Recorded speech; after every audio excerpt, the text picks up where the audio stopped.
अच्छा, हमने अभी पिछली क्लासेस में टेंजिबल प्लान एसेट के दो इकोनॉमिक इवेंट्स को कवर किया। पहला एक्विजिशन है, उसमें बहुत डिटेल्ड डिस्कशन हमारी हुई। हमने डिस्काउंट्स को पढ़ा, डिस्काउंट की टाइप्स पढ़ी, रेवेन्यू एक्सपेंडिचर, कैपिटल एक्सपेंडिचर पढ़ा। उसके बाद हमने कॉस्ट को कंप्यूट करना और कॉस्ट को रिकॉर्ड करना सीखा। फिर दूसरा इकोनॉमिक इवेंट भी हमने कवर किया, डेप्रिसिएशन। इसमें हमने 5 डिफरेंट मेथड्स पढ़े और फुल ईयर का डेप्रिसिएशन कैलकुलेट करना भी सीखा और पार्शियल ईयर का डेप्रिसिएशन भी कैलकुलेट करना सीखा। पार्शियल ईयर का डेप्रिसिएशन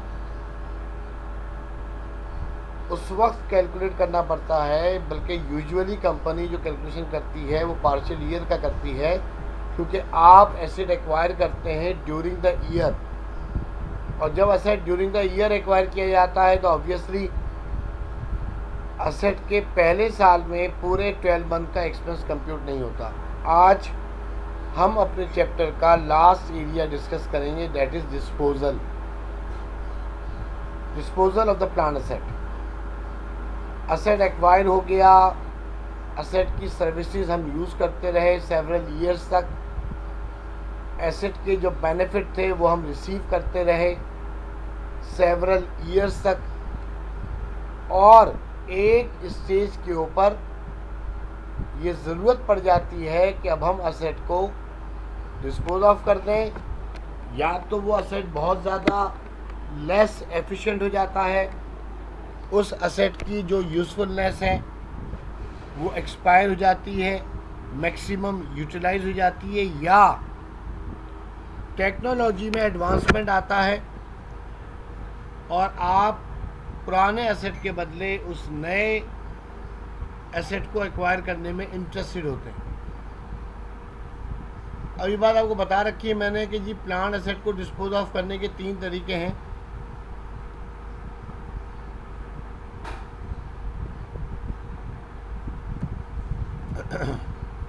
या तो आप एसेट को रिटायर करते हैं, रिटायरमेंट कहेंगे या डिस्कार्ड कहेंगे, या एसेट को आप सेल करते हैं, या आप एसेट को एक्सचेंज करते हैं। एक्सचेंज का मतलब ये होता है कि पुरानी वाली मशीन देकर और नई वाली मशीन जो है वो आप ले आएँ। यही चीज़ हम पिक्चर के ज़रिए शो कर रहे हैं। सेंटर में जो पिक्चर है वो रिटायरमेंट की है, एसेट यहाँ पे रिटायर किया गया है। आप देख सकते हैं कि आपका जो व्हीकल था वो अब फुल्ली डेप्रिशिएट हो गया था, इसकी जो इकोनॉमिक लाइफ थी वो एक्सपायर हो गई है, इसकी यूज़फुलनेस एक्सपायर हो गई है, तो हमने इसको डिस्कार्ड कर दिया। सेल में ये होता है कि आप एसेट दे के बदले में डॉलर, रुपी, पेपर मनी रिसीव कर लेते हैं, और एक्सचेंज में आप देखें ये पुराना वाला ट्रक देके आप एक नया वाला ट्रक जो है वो आप एक्वायर कर लें। एक बात अच्छे से सुन लें और समझ लें कि जब आप डिस्पोजल करेंगे तो डेट ऑफ डिस्पोजल तक आपको ये यकीन बनाना है, पर यही इसमें इम्पॉर्टेंट एरिया है। डिस्पोजल बहुत सिंपल है, लेकिन डिस्पोजल को सही रिकॉर्ड करने के लिए बहुत ज़रूरी है कि आप एसेट, ये बात अपने पास नोट कर लें, आप चाहे तो लिख लें कि परचेज की डेट से लेकर और डिस्पोजल की डेट तक का जो डेप्रिसिएशन है वो आपके पास रिकॉर्डेड होना चाहिए। अच्छा, एक बात याद रखिएगा, चाहे आप एसेट को रिटायर करें या सेल करें या आप एसेट को एक्सचेंज करें, 2 अकाउंट आपके पास ओपन होते हैं। एक एसेट का डेबिट बैलेंस होता है और उसका कॉन्ट्रा एक्यूमुलेटेड डेप्रिसिएशन, उसका क्रेडिट बैलेंस होता है। तो डिस्पोजल रिकॉर्ड करने में हम क्या करेंगे, ये बात याद रखिएगा कि एक्यूमुलेटेड डेप्रिसिएशन डेबिट करेंगे तो क्लोज होगा, क्योंकि इसका नॉर्मल बैलेंस क्रेडिट है। इसको क्लोज करने के लिए जब एसेट हमारे पास नहीं रहा तो उसके रेलिवेंट अकाउंट भी बुक्स में मौजूद नहीं रहेंगे। तो एक्यूमुलेटेड डेप्रिसिएशन का क्रेडिट बैलेंस होता है, इसको क्लोज करने के लिए हम इसे डेबिट करेंगे। और असेट का डेबिट बैलेंस होता है, इसको क्लोज करने के लिए हम इसको क्रेडिट करेंगे, यानी एक्यूमुलेट डेबिट हो जाएगा और असेट का अकाउंट क्रेडिट होगा। अब हम डिफरेंट एग्जाम्पल के ज़रिए इसको समझते हैं। सबसे पहले हम डिस्कस करेंगे रिटायरमेंट या डिस्कार्ड। याद रखिएगा, रिटायरमेंट के केस में नो कैश इज रिसीव्ड, आप सेल नहीं कर रहे हैं, लिहाजा आपको कैश रिसीव नहीं होगा। आप डिस्कार्ड कर रहे हैं, एक तरीके से आपने असेट को उठा के फेंक दिया। करना क्या होगा जनाब कि आप डिक्रीज करेंगे एक्यूमुलेटेड डेप्रिसिएशन को। इसकी नेचर कॉन्ट्रा असेट है, नॉर्मल बैलेंस क्रेडिट होता है। अगर आप इस अकाउंट को जब इंक्रीज करते थे तो क्रेडिट करते थे, जब आप इसे क्लोज करेंगे डिक्रीज करेंगे तो आप इसका अकाउंट को डेबिट कर देंगे। और अपने असेट अकाउंट को भी आप डिक्रीज करेंगे, यानी इसको आप क्रेडिट करेंगे। तो डिस्पोजल की रिटायरमेंट के केस में इनकी क्या होगी, एक्यूमुलेटेड डेप्रिसिएशन डेबिट होगा और असेट का अकाउंट क्रेडिट होगा for the original cost of the asset. अब न्यूमेरिकल के ज़रिए बात करते हैं। Hobart enterprises retires it's computer printers. इन्होंने जनाब डिस्कार्ड किए हैं अपने कंप्यूटर के प्रिंटर्स, जिसकी कॉस्ट थी $32,000। The accumulated depreciation on this printer is also $32,000। इसका मतलब क्या है, इसकी सैल्वेज वैल्यू 0 थी। मिसाल के तौर पे अगर सैल्वेज वैल्यू 2000 होती तो कॉस्ट 32,000, सैल्वेज वैल्यू 2000 का डिफरेंस 30,000 आती डेप्रिशिएबल कॉस्ट। और आप डेप्रिशिएबल कॉस्ट को जब डेप्रिशिएट करते और फुल्ली डेप्रिशिएटेड होने पर एक्यूमुलेटेड का बैलेंस होना चाहिए था 30,000, लेकिन यहाँ पे एक्यूमुलेटेड का बैलेंस है 32,000। इसका मतलब फिर सैल्वेज वैल्यू 0 थी।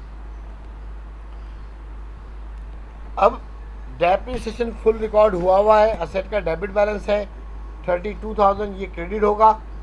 एक्यूमुलेटेड डेप्रिसिएशन का क्रेडिट बैलेंस है, ये डेबिट होगा। उसकी एंट्री क्या बन जाएगी, सिंपली एक्यूमुलेटेड डेप्रिसिएशन डेबिट हो जाएगा और इक्विपमेंट का अकाउंट क्रेडिट होगा 32,000 से। अभी हमने डायरेक्ट एंट्री पास कर दी है। वजह क्या थी कि डेप्रिसिएशन रिकॉर्डेड था लास्ट ईयर तक का। अगर आप असेट को डिस्पोज ऑफ कर रहे हैं और असेट फुल्ली डेप्रिशिएटेड नहीं है तो आप डिस्पोजल की एंट्री से पहले डेप्रिसिएशन को रिकॉर्ड करेंगे। फॉर एग्जांपल ये देखिएगा, मैं आपसे कह रहा हूं कि सनसेट कंपनी डिस्कार्ड कर रही है डिलीवरी इक्विपमेंट को जिसकी कॉस्ट है 18,000 और एक्यूमुलेटेड डेप्रिसिएशन जो है वो है 14,000। अब आप देखें कि इस सवाल के अंदर क्या था कि आपके पास असेट फुल्ली डेप्रिशिएटेड था और डेप्रिसिएशन रिकॉर्ड भी था। इस सवाल में क्या है कि डेट ऑफ डिस्पोजल तक डेप्रिसिएशन रिकॉर्ड तो है लेकिन ये फुल्ली डेप्रिशिएटेड नहीं है। आपका जो असेट है उसकी कॉस्ट है 18,000 जबकि एक्यूमुलेट का बैलेंस है 14,000। इसका मतलब ये है कि अगर मैं कंप्यूटेशन आप देखें कि 18,000 कॉस्ट में से जब मैं एक्यूमुलेटेड को लेस करूँगा तो ये $4,000 डिफरेंस मिल रहा है। इसको हम कल तक कहते थे बुक वैल्यू, लेकिन आज ये बुक वैल्यू नहीं कहलाएगा, आज ये कहलाएगा कि डिस्पोजल पे लॉस हो गया। अब हमें एंट्री करनी है। एंट्री करते हुए बुनियादी बात जो मैंने आपको बताई थी कि भाई ये दो अकाउंट तो आपके पास ओपन होंगे, एक एक्यूमुलेटेड डेप्रिसिएशन जिसका क्रेडिट बैलेंस है और एक असेट जिसका डेबिट बैलेंस है। लिहाजा जब आप डिस्पोजल रिकॉर्ड अच्छे से समझ लें, अच्छे से जहन नशीन कर लें इस बात को, whenever you record the disposal of the plant asset, you have two accounts. One is the asset account having a debit balance, other one is the contra asset account entitled accumulated depreciation having a credit balance.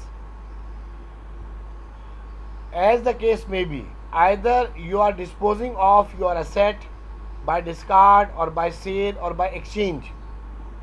These two accounts must be closed. you have to debit the accumulated depreciation account and credit the asset account. तो ये दो account तो आपके पास open होंगे, accumulate को debit करना है, asset को क्रेडिट करना है। तो यहाँ पे एक्यूमुलेट का क्रेडिट बैलेंस है 14,000, लिहाजा ये 14,000 से डेबिट हो जाएगा। इक्विपमेंट का डेबिट बैलेंस है 18,000, ये इक्विपमेंट 18,000 से क्रेडिट होगा। तो डेबिट और क्रेडिट बराबर नहीं आ रहे, इसका मतलब डेबिट साइड पे 4,000 की जो डेफिशिएंसी है वो डेफिशिएंसी कवर अप की जाएगी by debiting recording the loss on disposal. तो आप देखें, आपने एक्यूमुलेट को डेबिट कर दिया, लॉस ऑन डिस्पोजल को डेबिट कर दिया, अब आपने ये असेट को क्रेडिट कर दिया। लॉस ऑन डिस्पोजल का जो अकाउंट है ये आपका नॉन ऑपरेटिंग एक्सपेंस है।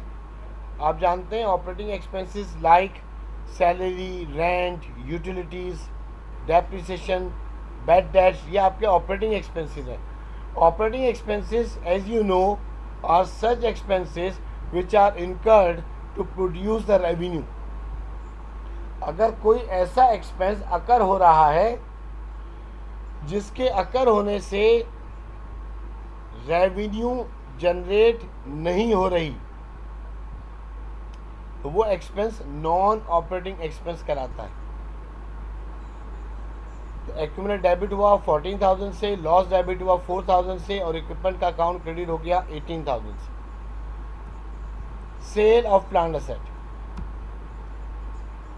देखिए इसमें वो करना क्या होगा कि जाहिर सी बात है बुक वैल्यू तो आपको निकालनी पड़ेगी। और बुक वैल्यू कैसे आएगी कि असेट की कॉस्ट में से आप एक्यूमुलेट को लेस करेंगे तो आपको बुक वैल्यू मिलेगी। तो आपने क्या करना है, पहले बुक वैल्यू निकालनी है, फिर बुक वैल्यू को कंपेयर करना है प्रोसीड फ्रॉम सेल से। प्रोसीड फ्रॉम सेल का मतलब क्या है कि जब अब आप असेट को डिस्कार्ड नहीं कर रहे हैं, आप अपने एसेट को सेल कर रहे हैं। और जब आप अपने एसेट को सेल करेंगे तो जाहिर सी बात है आपको बायर की तरफ से कैश रिसीव होगा। तो आप देखें कि आपके एसेट की बुक वैल्यू कितनी थी और आपने एसेट बेचा कितने में। तो याद रखिएगा कि बीवी को बीवी बोलते हैं, नहीं बेगम को नहीं बोलते हैं, बीवी बोलते हैं बुक वैल्यू। आपने बीवी को कंपेयर करना है प्रोसीड फ्रॉम सेल से। अगर बीवी बड़ी है, बीवी बड़ी है तो लॉस होगा, जाहिर सी बात है जब बीवी बड़ी होती है तो लॉस होगा। और अगर बीवी छोटी है तो गेन हो जाएगा। और अगर ऐसा है कि बुक वैल्यू और प्रोसीड फ्रॉम सेल आपस में बराबर हैं तो वो ब्रेक इवन की सिचुएशन होगी, नो गेन नो लॉस। अभी सवाल के जरिए समझिएगा आप। On July 1, 2012 Wright company sells office furniture for cash 16,000। ये 16,000 क्या है भाई, ये 16,000 है प्रोसीड्स, यानी आपने असेट को सेल करके कैश कितना वसूल करा, वो आ गया 16,000। ऑफिस फर्नीचर की जो ओरिजिनल कॉस्ट है वो है 60,000 और इसका जो डेप्रिसिएशन है वो 41,000 है। लेकिन ये डेप्रिसिएशन है जनवरी 1, 2012 तक का। तो जनवरी 1 से तो आपका काउंटिंग स्टार्ट होता है। एक्चुअली आप डेप्रिसिएशन रिकॉर्ड करते हैं ईयर एंड के ऊपर। तो लास्ट एडजस्टमेंट कब किया होगा डेप्रिसिएशन को रिकॉर्ड करने के लिए, दिसंबर 31, 2011।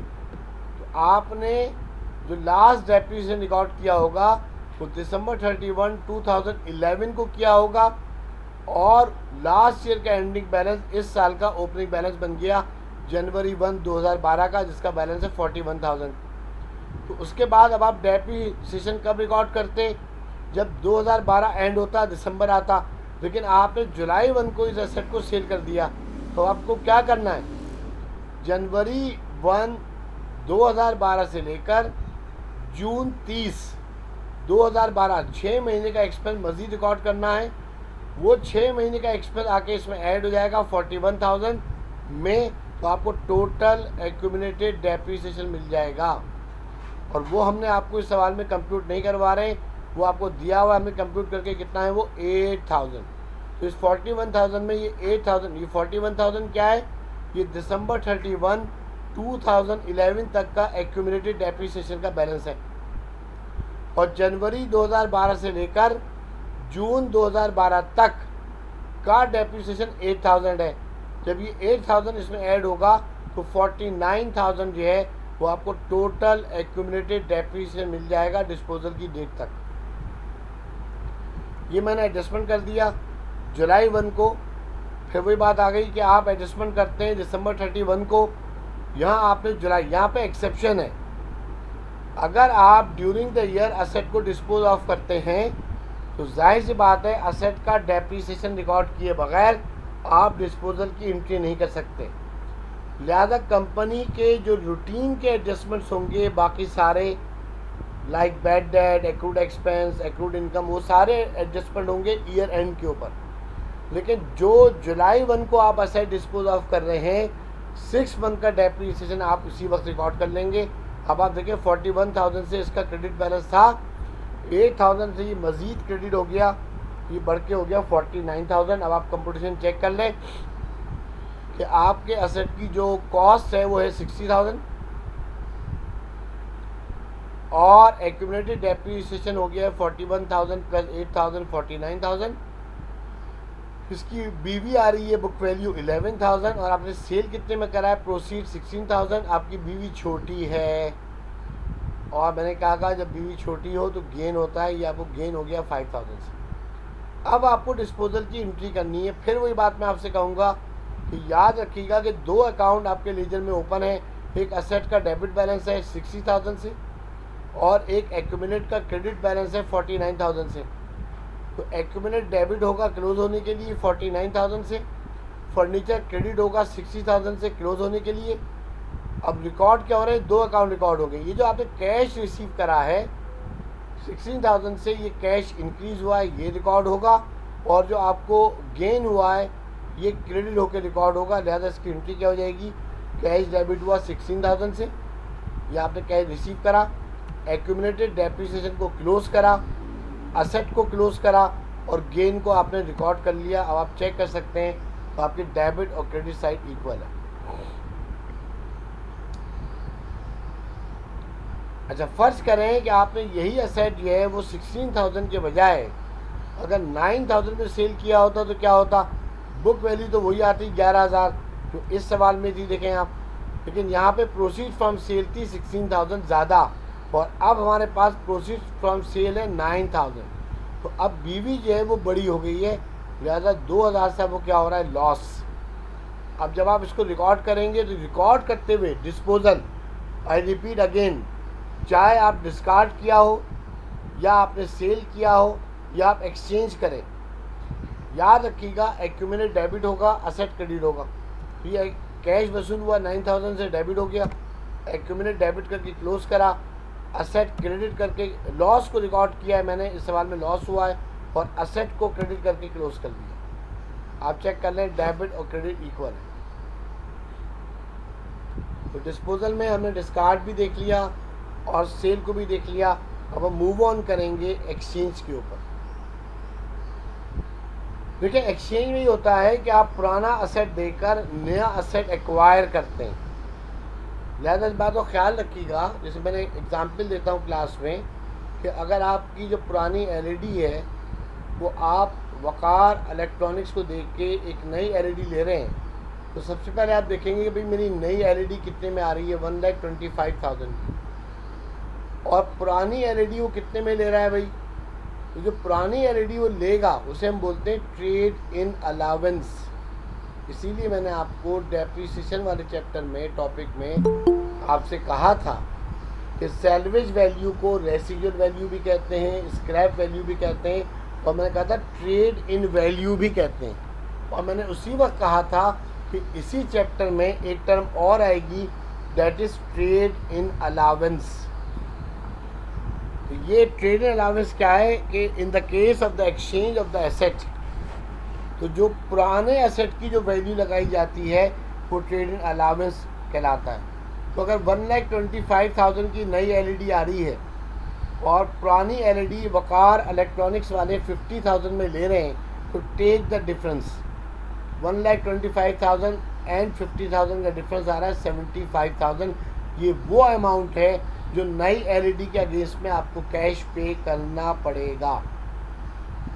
अब यहाँ पे एग्जाम्पल चेक करें, जो पुराना असेट है, ओल्ड ट्रक देके आप एक नया ट्रक ले रहे हैं, पुराने ट्रक की जो कॉस्ट है वो है 64,000, उसका एक्यूमुलेटेड डेप्रिसिएशन है 22,000 और साथ में आप कैश पे कर रहे हैं 17,000 से, और जो पुराना ट्रक है वो आपसे ले कितने में रहा है, वो 26,000। अब आप ये देखें कि कंप्यूटेशन चेक करें कि कॉस्ट ऑफ ओल्ड ट्रक थी 64,000 में से लेस किया आपने इसका एक्यूमुलेटेड डेप्रिसिएशन 22,000, उसकी बुक वैल्यू आ रही है 42,000।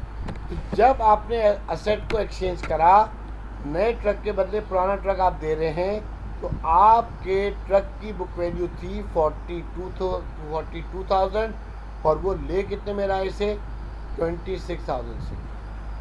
The old truck had a fair market value, ये है ट्रेड इन अलाउंस। तो अब आपकी बुक वैल्यू ज़्यादा है, fair market value trade in allowance से ज़्यादा, यहाँ आपको लॉस हो गया। अच्छा, अब आपने नए एसेट की कॉस्ट कैसे निकाली मैंने, कि जनाब जो फेयर मार्केट वैल्यू लगी है पुराने ट्रक की वो 26,000 है और कैश आप पे कर रहे हैं 17,000, इन दोनों को ऐड कर दें तो नया एसेट कितने में मिला आपको, 43,000। अब इसकी जब आप एंट्री करेंगे, एक तो याद रखिएगा कि पुराने एसेट का जो ये एक्यूमुलेटेड है ये डेबिट होकर क्लोज होगा और पुराना एसेट क्रेडिट होगा, क्लोज होगा। इसके अलावा आपको लॉस को रिकॉर्ड करना है, जो नया ट्रक लेके आ रहे हैं या बेचा नहीं है, कैश नहीं आया है, नया ट्रक आया है, ये नया ट्रक डेबिट होगा और जो कैश पे करा है आपने वो क्रेडिट होगा। बड़ा सिंपल सा है, ये देखिएगा, नया इक्विपमेंट डेबिट हुआ 43,000 से, एक्यूमुलेटेड डेबिट हुआ पुराने एसेट का 22,000 से, लॉस डेबिट हुआ 16,000 से, पुराना वाला एसेट क्रेडिट हुआ 64 से और जो कैश पे किया आपने 17,000 वो क्रेडिट हो गया। तो अब आप देखें, बड़ा आसान है कि ये ओल्ड एसेट का एक्यूमुलेटेड डेबिट हुआ, ये ओल्ड एसेट क्रेडिट हुआ, नया एसेट डेबिट हो गया, लॉस को डेबिट करके रिकॉर्ड करा और जो आपने एडिशनल कैश पे करा है वो क्रेडिट हो गया। Mark Express Delivery trades is old delivery equipment जिसकी कॉस्ट है 40,000 में से लेस हो रहा है इसका एक्यूमुलेट 28,000, जिसकी बुक वैल्यू आ जाएगी 12,000 और पुराने वाला एसेट की जो ट्रेड इन अलाउंस है वो है 19,000 which is greater than book value. तो यहाँ आपको जो है वो गेन हो रहा है 7,000 का। पिछले सवाल में लॉस हुआ था, यहाँ लॉस क्यों हुआ था आपको, उसकी वजह क्या थी, यहाँ बुक वैल्यू ज़्यादा थी ट्रेड इन अलाउंस से, बुक वैल्यू थी 42,000 और ओल्ड एसेट की जो ट्रेड इन अलाउंस था फेयर मार्केट वैल्यू 26 थी, तो बुक वैल्यू ज़्यादा होने की वजह से लॉस हुआ था। जबकि यहाँ क्या हो रहा है, यहाँ बुक वैल्यू कम है, बुक वैल्यू है 12,000 और पुराना एसेट वो ले कितने में रहा है 19,000, तो गेन हो गया। बाकी ट्रेड इन अलाउंस में आप cash to be paid add कर दें, ये 22,000 का जो है वो आपको नए एसेट की कॉस्ट आ गई। जब आप एंट्री करेंगे सर, ये पुराना वाला एसेट डेबिट होगा, क्लोज होगा, पुराना एक्यूमुलेटेड डेप्रिसिएशन डेबिट होकर क्लोज होगा, पुराना एसेट क्रेडिट होकर क्लोज होगा, नया एसेट डेबिट करके रिकॉर्ड करेंगे, कैश जो पे कर रहे हैं ये क्रेडिट होगा और गेन को रिकॉर्ड करना है क्रेडिट करके एंट्री चेक करना है। इसमें एंट्री क्या हो जाएगी, नया एसेट डेबिट हो गया 22,000 से, पुराने एसेट का एक्यूमुलेट डेबिट हो गया 28,000 से और ये ओल्ड एसेट क्रेडिट हुआ, क्लोज, गेन आपने रिकॉर्ड कर लिया और कैश आपने पे कर लिया। मैं उम्मीद करता हूँ कि आपको लेक्चर बहुत अच्छे से समझ में आ गया होगा। अब आप इसकी जितनी प्रैक्टिस करेंगे उतना जो है वो आपके कॉन्सेप्ट स्ट्रॉन्ग होंगे। Thank you very much.